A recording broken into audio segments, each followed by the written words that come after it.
భూమిపైన పెట్టుబడి పెట్టాలి అనేది ఉత్తమ ఆలోచన. మనం నిద్రలో ఉన్న భూమి విలువ పెరుగుతూనే ఉంటుంది. సేవింగ్ అకౌంట్స్ లో డబ్బుకి వడ్డీనే వస్తుంది. ఫిక్స్డ్ డిపాజిట్ 11 సంవత్సరాల తర్వాత డబల్ అవుతుంది. షేర్ మార్కెట్ లో పెట్టుబడికి గ్యారెంటీ తక్కువ. భూమిపైన పెట్టుబడికి రెట్టింపు అవకాశంతో పాటు అదే బాగా అభివృద్ధి చెందే ప్రాంతాల్లో భూమి మీద పెట్టుబడి పెడితే రాబోయే తరాల వారి భవిష్యత్తుకి మంచి. భూమిపైన పెట్టుబడి పెట్టాలి అనేది ఉత్తమ ఆలోచన. మనం నిద్రలో ఉన్న భూమి విలువ పెరుగుతూనే ఉంటుంది. సేవింగ్ అకౌంట్స్ లో డబ్బుకి వడ్డీనే వస్తుంది. ఫిక్స్డ్ డిపాజిట్ 11 సంవత్సరాల తర్వాత డబల్ అవుతుంది.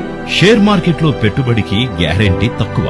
భూమిపైన పెట్టుబడికి రెట్టింపు అవకాశంతో పాటు అదే బాగా అభివృద్ధి చెందే ప్రాంతాల్లో భూమి మీద పెట్టుబడి పెడితే రాబోయే తరాల వారి భవిష్యత్తుకి మంచి